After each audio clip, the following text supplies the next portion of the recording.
Hello friends, welcome to my YouTube channel. So guys, आज के इस वीडियो में हम लोग देखने वाले हैं जो आपका एमपी पुलिस कांस्टेबल का 16 अगस्त का सेकंड शिफ्ट का एग्ज़ाम हो गया दोस्तों। 16 अगस्त सेकंड शिफ्ट में पूछे गए सभी क्वेश्चंस इस वीडियो में डिस्कस करेंगे, तो इस वीडियो को पूरा ज़रूर देखिए। वीडियो अच्छा लगे तो प्लीज़ वीडियो को लाइक और शेयर ज़रूर करें, और जो भी हमारे नए बच्चे हैं, जिन बच्चों ने चैनल को सब्सक्राइब नहीं किया है, तो प्लीज़ चैनल को सब्सक्राइब करके नोटिफिकेशन बेल ऑन करना ना भूलें।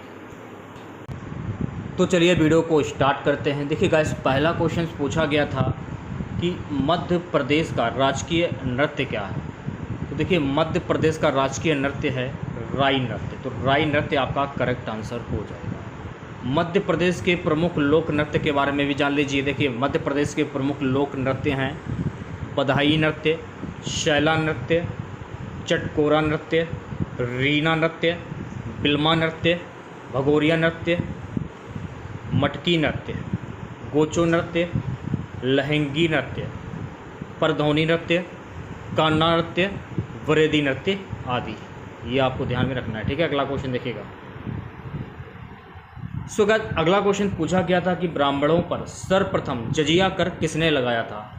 तो ब्राह्मणों पर सर्वप्रथम जजिया कर जो है ना, फिरोज शाह तुगलक ने लगाया था। तो फिरोज शाह तुगलक आपका करेक्ट आंसर हो जाएगा।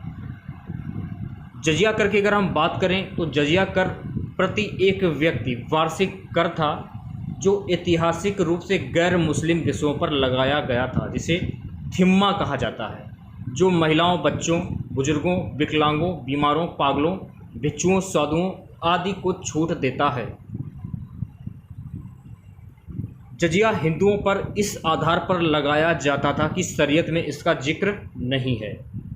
फिरोज शाह तुगलक ने ब्राह्मणों पर जजिया कर लगाया और इसे एक अलग कर बना दिया। दूसरी बात, इसे 1564 में तीसरे मुगल सम्राट अकबर ने इसे समाप्त कर दिया।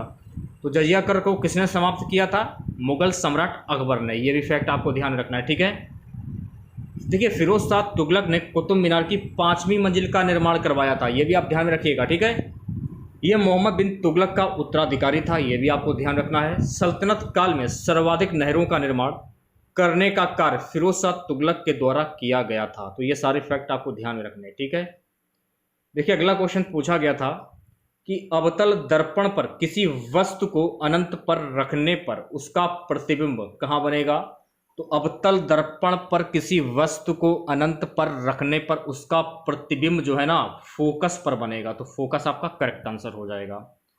अवतल दर्पण की अगर हम बात करें तो अवतल दर्पण किसी भी वस्तु के वास्तविक और आभासी दोनों प्रतिबिंब बना सकता है। जब भी वस्तु को अवतल दर्पण में अनंत पर रखा जाता है तो वह फोकस पर एक वास्तविक, उल्टा और अत्यधिक छोटा प्रतिबिंब बनाती है। तो यह भी आपको ध्यान में रखना है। अगला क्वेश्चन पूछा गया था 1857 के स्वतंत्रता संग्राम में सर्वप्रथम अपने प्राणों का बलिदान करने वाला क्रांतिकारी कौन था। तो 1857 के स्वतंत्रता संग्राम में सर्वप्रथम अपने प्राणों का बलिदान करने वाला क्रांतिकारी था मंगल पांडे। तो मंगल पांडे आपका करेक्ट आंसर हो जाएगा। देखिएगा, मंगल पांडे को 8 अप्रैल 1857 को अंग्रेजों ने फांसी दी थी। तो यह भी फैक्ट आपको ध्यान में रखना है। अगला क्वेश्चन गाइस पूछा गया था कि कृष्णा राजा सागर बांध किस नदी पर स्थित है। तो कृष्णा राजा सागर बांध जो है ना, ये कावेरी नदी पर स्थित है। तो कावेरी नदी आपका करेक्ट आंसर हो जाएगा। कृष्णा राजा सागर बांध 1924 में कावेरी नदी पर बनाया गया था। तो ये आपको ध्यान रखना है। कृष्णा राजा सागर बांध कर्नाटक राज्य में कावेरी नदी पर बनाया गया है। कृष्णा राजा सागर बांध 1924 में कावेरी नदी के आर पार बनाया गया था। यह मैसूर के जिलों के लिए पानी का मुख्य स्रोत था। तो यह भी फैक्ट आपको ध्यान रखना है। कावेरी नदी का उद्गम कर्नाटक राज्य से होता है, यह बंगाल की खाड़ी में गिरती है। तो यह भी फैक्ट आपको ध्यान में रखना है। अगला क्वेश्चन, पौधों में प्रकाश संश्लेषण किसके द्वारा होता है। तो पौधों में प्रकाश संश्लेषण जो है ना, पत्तियों के द्वारा होता है। तो पत्तियों आपका करेक्ट आंसर हो जाएगा। पौधों में देखिए, प्रकाश संश्लेषण आमतौर पर पत्तियों में होता है। यह प्रक्रिया देखिए क्लोरोप्लास्ट में मौजूद हरे रंग द्रव, जिसे क्लोरोफिल कहते हैं, उसके द्वारा सक्षम होती है, जो सूरज की रोशनी को अवशोषित करती है। यह पत्तियों में पाई जाती है। प्रकाश संश्लेषण की प्रक्रिया पौधों को अपने लिए खाना बनाने में सहायता करती है। तो यह भी फैक्ट आपको ध्यान में रखना है। अगला क्वेश्चन पूछा गया था कि मौर्यों ने गुजरात में किस झील का निर्माण कराया था। तो मौर्यों ने गुजरात में सुदर्शन झील का निर्माण कराया था। तो सुदर्शन झील के बारे में कुछ महत्वपूर्ण पॉइंट है, उन्हें जान लीजिए आप लोग। सुदर्शन झील जो है ना, ये गिरनार नामक पहाड़ी के मध्य सौराष्ट्र में स्थित है और इस झील का निर्माण मौर्य वंश के संस्थापक चंद्रगुप्त मौर्य के आदेश से उनके गिरनार में नियुक्त राज्यपाल पुष्यगुप्त वैश्य द्वारा किया गया था। यह भी फैक्ट आपको ध्यान रखना है। सुदर्शन झील एक कृत्रिम जलाशय था। अगला क्वेश्चन पूछा गया था, इलाहाबाद की संधि पर कब हस्ताक्षर किए गए थे। तो इलाहाबाद की संधि पर 12 अगस्त 1765 को हस्ताक्षर किए गए थे। इलाहाबाद की संधि पर रॉबर्ट क्लाइव और शाह आलम के बीच हस्ताक्षर हुआ था। सिराजुद्दौला को इलाहाबाद और कड़ा को शाह आलम द्वितीय को सामना पड़ा था। यह भी आपको ध्यान में रखना है। एक क्वेश्चन पूछा गया था, 2 घरेलू जानवरों के नाम, गाय और भैंस। अगला क्वेश्चन गैस पूछा गया था, गति के नियमों का प्रतिपादन किसने किया था। तो गति के नियमों का प्रतिपादन जो है ना, न्यूटन ने किया था। तो न्यूटन आपका करेक्ट आंसर हो जाएगा। गति के नियम सबसे पहले आइजैक न्यूटन ने 1687 में संकलित किए गए थे। न्यूटन के सिद्धांत में गति के 3 नियम दिए गए थे। न्यूटन की गति के पहले नियम के अनुसार जब कोई बाहरी बल द्वारा कार्य नहीं किया जाता है तब तक कोई वस्तु एक सीधी रेखा में स्थिर या एक समान गति में रहेगी। यह भी आपको ध्यान में रखना है। सो गाइस, अगला क्वेश्चन पूछा गया था, वेद समाज की स्थापना किसने की थी। तो वेद समाज की स्थापना केशव चंद्र सेन ने की थी। तो केशव चंद्र सेन आपका करेक्ट आंसर हो जाएगा।